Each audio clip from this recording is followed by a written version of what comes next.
Hi friends, ഇന്നൊരു beef വരട്ടിയതിൻ്റെ recipe ആയിട്ടാണ് ഞാൻ വന്നിരിക്കുന്നത്. ഒരു നാടൻ ബീഫ് വരട്ടിയത്. അപ്പോൾ അതെങ്ങനെയാണ് ഉണ്ടാക്കുന്നതെന്ന് നമുക്ക് നോക്കിയിട്ട് വരാം. അപ്പോൾ ഇതിനായിട്ട് ഞാനൊരു 1/2 കിലോ ബീഫാണ് എടുത്തേക്കുന്നത്. ബീഫ് നന്നായിട്ട് കഴുകി വൃത്തിയാക്കി വെച്ചിരിക്കുകയാണ്. അപ്പോൾ ഇതിനെ നമുക്ക് കുക്കറിലിട്ട് വേവിച്ചെടുക്കണം. ഇപ്പം ഞാൻ കുക്കറിൽ ഇഞ്ചി ഗാർലിക്ക് ചതച്ചതും മഞ്ഞൾപ്പൊടിയും ഇട്ടെടുത്തിട്ടുണ്ട്. ഇനി നമുക്ക് ബാക്കി പൊടികളും കൂടെ ചേർത്ത് കൊടുക്കാം.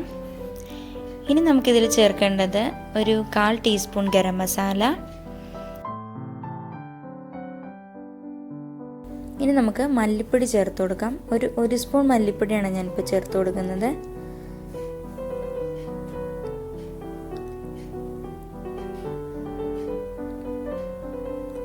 ഇനി മുളക് പൊടി ആഡ് ചെയ്ത് കൊടുക്കാം.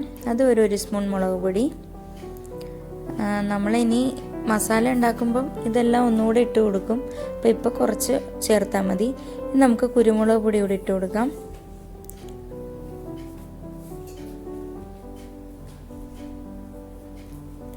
ഇനി ആവശ്യത്തിന് ഉപ്പും ചേർത്ത് നന്നായിട്ട് ഇളക്കി കൊടുക്കണം.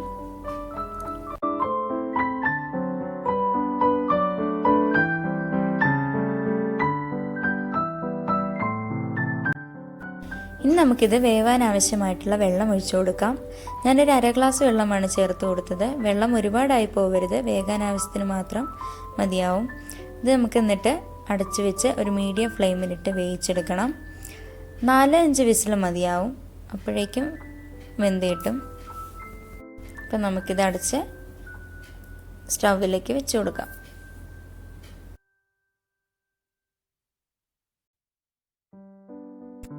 ബീഫ് വെന്ത് വരുന്ന സമയം കൊണ്ട് നമുക്കിതിൻ്റെ മസാല തയ്യാറാക്കിയെടുക്കാം. ഞാൻ പാൻ അടുപ്പത്ത് വെച്ചു, വെളിച്ചെണ്ണ ഒഴിച്ചു കൊടുത്തു. അതിലേക്ക് ചതച്ച് വെച്ച വെളുത്തുള്ളിയും ഇഞ്ചിയും ചേർത്ത് നന്നായിട്ട് ഇളക്കി കൊടുക്കണം. അതൊന്ന് വാടി വരുമ്പോഴേക്കും നമുക്ക് സവാളയും ചേർത്ത് കൊടുക്കാം.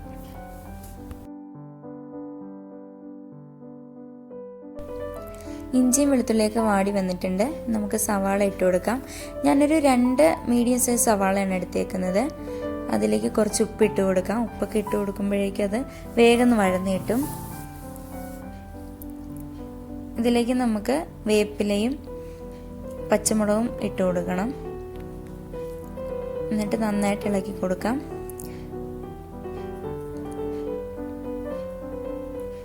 അപ്പോൾ സവാളയുടെ കളറൊക്കെ മാറി വരുന്നുണ്ട്.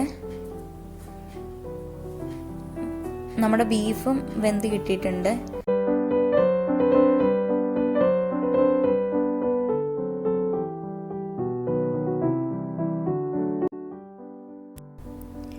ഇനി അരിഞ്ഞു വെച്ച തക്കാളി ഇട്ട് കൊടുക്കാം.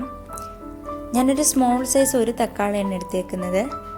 ബീഫിൻ്റെ അളവിനനുസരിച്ച് നമുക്ക് തക്കാളിയുടെയും സവാളയുടെയൊക്കെ അളവും കൂട്ടിക്കൊടുക്കാം. അപ്പോൾ തക്കാളി സവാളയൊക്കെ നന്നായിട്ട് വഴണ്ടി വന്നിട്ടുണ്ട്. ഇനി നമുക്കിതിലേക്ക് പൊടികളൊക്കെ ഇട്ട് കൊടുക്കാം. 1 ടീസ്പൂൺ ഗരം മസാല ഇട്ട് കൊടുക്കാം. ഇനി നമുക്ക് മല്ലിപ്പൊടി ഇട്ട് കൊടുക്കാം. മല്ലിപ്പൊടി 1 സ്പൂൺ മല്ലിപ്പൊടി, 1 ടേബിൾ സ്പൂൺ മുളക് പൊടി,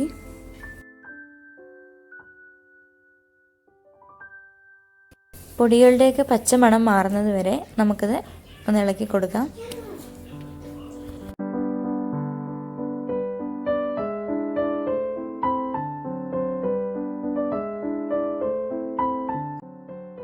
അപ്പം മസാലയൊക്കെ നന്നായിട്ട് മൂത്ത് വന്നിട്ടുണ്ട്. ഇനി നമുക്ക് വേവിച്ച് വെച്ചിരിക്കുന്ന ബീഫും കൂടി ചേർത്ത് കൊടുക്കാം.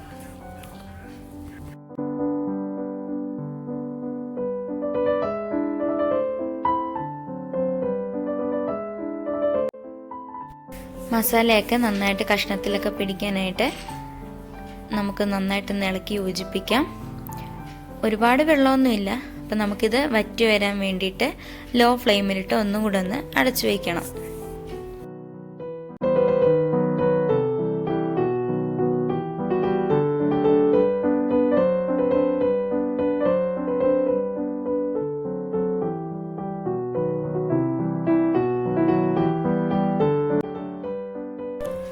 നമുക്കിതൊന്ന് ഇടയ്ക്കൊന്ന് ഇളക്കി കൊടുക്കണം. വെള്ളമൊക്കെ നന്നായിട്ട് വറ്റി വന്നിട്ടുണ്ട്. എങ്കിലും ഇത്തിരി നേരം കൂടി ഒന്ന് അടച്ചു വെച്ച് കൊടുക്കാം. നമുക്ക് തുറന്ന് നോക്കാം. എണ്ണയൊക്കെ നന്നായിട്ട് തെളിഞ്ഞ് വന്നിട്ടുണ്ട്. അപ്പം നമ്മുടെ ബീഫ് വരട്ടിയത് ഇവിടെ റെഡിയായി. ഇനി നമുക്കിനി കുറച്ച് വേപ്പിലേക്ക് ഇട്ട് കൊടുക്കാം. അപ്പോൾ ഇതിനകത്ത് കുറച്ച് തേങ്ങാക്കൊത്തുകൂടെ ആഡ് ചെയ്യുന്നത് നല്ലതായിരിക്കും. ഇവിടെ തേങ്ങാക്കൊത്ത് ഇരിപ്പില്ലായിരുന്നു, അതുകൊണ്ട് ഞാൻ ഇട്ട് കൊടുത്തിട്ടില്ല. അപ്പോൾ എല്ലാവരും ഇത് തയ്യാറാക്കി നോക്കണം.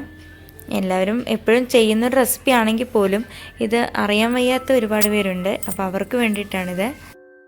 വീഡിയോ ഇഷ്ടമായെങ്കിൽ ലൈക്ക് ചെയ്യുക, നിങ്ങളുടെ അഭിപ്രായങ്ങൾ കമൻറ്റ് ബോക്സിൽ ഇടുക. അപ്പോൾ അടുത്ത വീഡിയോയുമായിട്ട് ഉടനെ വരാം. Thank you for watching. Stay home, stay safe. Bye.